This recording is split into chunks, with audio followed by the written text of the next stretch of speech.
कथा क्रमांक 19. धूर्त राजकारणी आणि अनामिक देणगीदार.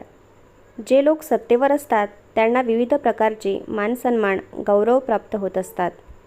त्या गौरवास ते खरोखर पात्र आहेत का नाहीत ही गोष्ट अलहिदा. सर्वात महत्त्वाची गोष्ट म्हणजे त्यांच्या हातात असलेली सत्ता. या लोकांचा गौरव जे कुणी करत असतात त्यांना अर्थातच त्या लोकांकडून त्या बदल्यात कोणत्या तरी गोष्टीची अपेक्षा ही असतेच. कधीकधी तर मला असं वाटतं हे सत्कार समारंभ असूच नयेत, कारण सत्कार मूर्तीला घातलेल्या शालीच्या आत एखादा विनंती अर्ज, एखादी मागणी दडलेली असतेच. आम्ही ज्या काही राज्यात कार्य करतो त्यांपैकी एका राज्यातील सरकारी इस्पितळासाठी इन्फोसिस फाउंडेशनने एक संपूर्ण जोडविभाग बांधून दिला. त्याचा उद्घाटन सोहळा हॉस्पिटलच्या आवारातच पार पडला. हे स्थळ कर्नाटकपासून बरंच दूर होतं.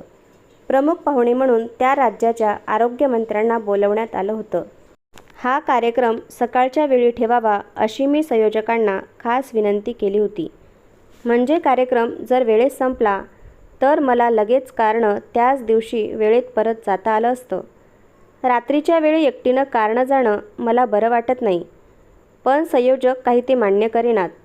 प्रमुख पाहुण्यांच्या दृष्टीनं सकाळचा कार्यक्रम गैरसोयीचा होता, त्यामुळे उद्घाटनाची वेळ सायंकाळी 7ची ठरली. कार्यक्रम ठरलेल्या वेळेपेक्षा तासभर उशिरा सुरू झाला. व्यासपीठावर भरपूर खुर्च्या मांडलेल्या होत्या. मोगऱ्याच्या फुलांचे डझनभर हार, चंदनाचे आणि झेंडूचे हार, विविध प्रकारच्या शाली व विविध प्रकारच्या फळांनी भरलेल्या करंड्या वाटपासाठी व्यासपीठावर ठेवल्या होत्या. एका बॉक्समध्ये अत्यंत किमती अशी सिल्कची साडीसुद्धा ठेवली होती. त्या सर्व गोष्टींसाठी भरपूर खर्च केलेला दिसत होता. मी काही एक न बोलता सर्व काही बघत होते. मी ज्या प्रकारच्या समाजकार्यात भाग घेते त्यामध्ये आम्ही ज्या लोकांना मदत करतो त्यांच्याकडून आम्ही कोणत्याही प्रकारची अपेक्षा ठेवत नाही. त्यांनी आमच्या कामाबद्दल 4 चांगले शब्द काढले तरी आम्हाला मनापासून समाधान मिळतं. या शब्दांनी आम्हाला पुढे अशाच प्रकारचं काम करण्याचा हुरूप येतो. त्याचा अर्थ असाही होतो की आम्ही दिलेल्या देणगीचं ती स्वीकार करणाऱ्यांना खरोखरच मोल आहे. मी तिथे स्वतःशीच विचार करत बसले होते. खरंच या लोकांना केवढी कृतज्ञता वाटते आहे. आपण यांना हॉस्पिटल बांधून दिलं त्याबद्दल सत्काराची केवढी तयारी केली आहे यांनी, आणि किती सुसंस्कृत आहेत ही माणसं. मंद वाऱ्याची थंडगार झुळूक आली. लोकांची गर्दी वाढत चालली होती. 1 तासानंतर मंत्री महोदय आले. लोकांनी त्यांच्या पाया पडण्यासाठी धाव घेतली. काही लोक हातात अर्ज घेऊन पळत आले. लवकरच तिथे एक छोटासा दरबारच भरला. कार्यक्रम सुरू झाला. मला व्यासपीठावर कोपऱ्यातल्या एका खुर्चीत बसवण्यात आलं. त्यानंतर पुष्कळ भाषणं झाली. मंत्री महोदय कसे सक्षम आहेत, त्यांचं नेतृत्व कसं खंबीर आहे व आपल्या जनतेवर त्यांचं कसं प्रेम आहे वगैरे वगैरे. त्यांच्या खंबीर नेतृत्वाखालीच आज या हॉस्पिटलचा कोणत्या तरी देणगीदाराच्या मदतीने विस्तार करण्यात आला आहे.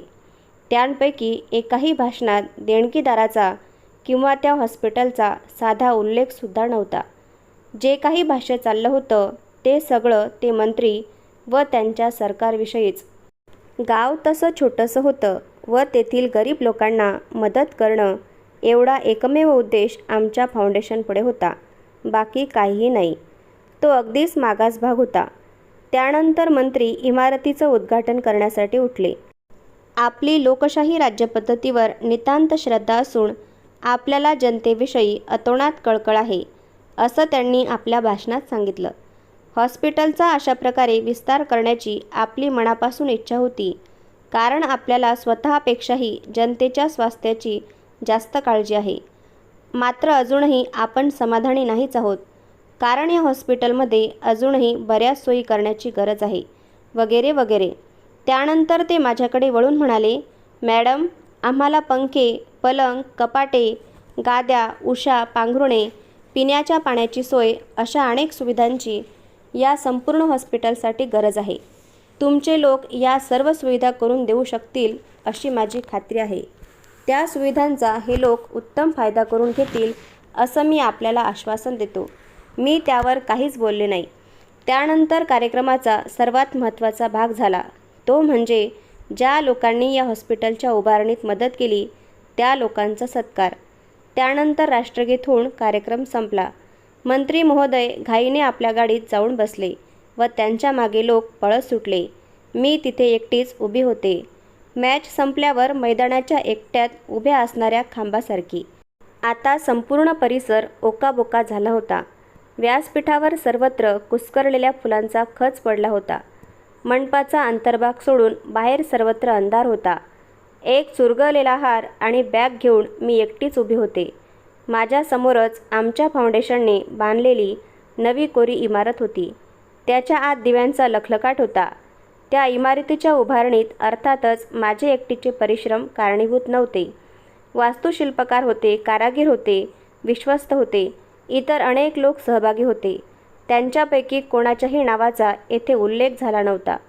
मी एक नकोशी पाहुणे होते. केवळ उपचार म्हणून मला आज इथे निमंत्रण होतं. एका स्त्रीला याहून जरा चांगली वागणूक देता आली नाही का यांना? ही स्त्री इतक्या दुरून आली आहे, एका धर्मादाय संस्थेची प्रतिनिधी म्हणून आली आहे, याचीही पर्वा असू नये यांना? या लोकांकडे पहा. मी स्वतःशीच पुटपुटले. हॉस्पिटलच्या नव्या इमारतीच्या उभारणीसाठी या मंत्री महोदयांनी स्वतःचा वेळ, पैसा किंवा साधनसामुग्री यांपैकी कशाचाही हातभार लावलेला नव्हता. हॉस्पिटलच्या विस्ताराचं काम चालू आहे याची त्यांना साधी माहितीसुद्धा नव्हती. पण आपला सत्कार होऊन आपले एखाद्या हिरोसारखं कौतुक व्हावं याची त्यांनी पुरेपूर काळजी घेतली. त्यांच्या गळ्यात हार तुरे. याला राजकारण म्हणायचं की नैतिक पातळीवरील भ्रष्टाचार? मग मी स्वतःच्या मनाला बजावलं. आमच्या संस्थेचं अंतिम उद्दिष्ट हे काही मंत्र्याला खुश करणं हे नव्हतं, किंवा राजकारणी, धनाढ्य किंवा सत्ताधाऱ्यांना खुश करणं हे नव्हतं. आमचे सर्व प्रयत्न गोरगरिबांना मदत करण्याच्या दृष्टीनं चालले होते. शेवटी मंत्री महोदयांचा संबंध नव्हता. महत्त्व होतं ते गरीब लोकांना. मग माझं वैफल्य जास्त काळ टिकलं नाही.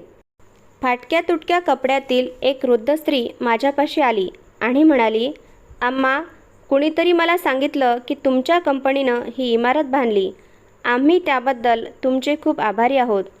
मुख्य हॉस्पिटलात जागा नाही आहे, त्यामुळे आमच्यासारख्या बऱ्याच लोकांना इथे दाखलच करून घेत नाहीत. पण तुम्ही इथे एक सार्वजनिक वॉर्ड बांधून दिलाय. बस स्पेशल रूम नाही बांधल्यात. ते बरं झालं. स्पेशल रूममध्ये नेहमी ओळखीच्याच लोकांना प्रवेश मिळतो. आमच्यासारख्या लोकांच्या दृष्टीने सार्वजनिक वॉर्डच चांगला." त्यानंतर ती माझ्या आणखी जवळ येऊन म्हणाली, "माझ्याकडे तुम्हाला द्यायला काही नाही. मी फुलांचे गजरे विकते. तुम्हाला शाल किंवा साडी घ्यायची माझी काही ऐपत नाही. पण मी तुम्हाला प्रेमानं हा मोगऱ्याचा गजरा दिला तर तुम्हाला चालेल?" तुमच्यासारखी माणसं या देशात परत परत जन्माला यावी, हीच माझी ईश्वरचरणी प्रार्थना. तिनं मला दिलेला मोगऱ्याचा गजरा त्या शालीपेक्षा आणि फळांच्या करंड्यांपेक्षा कितीतरी मौल्यवान वाटला. धन्यवाद. पुढील भाग पुढच्या व्हिडिओमध्ये.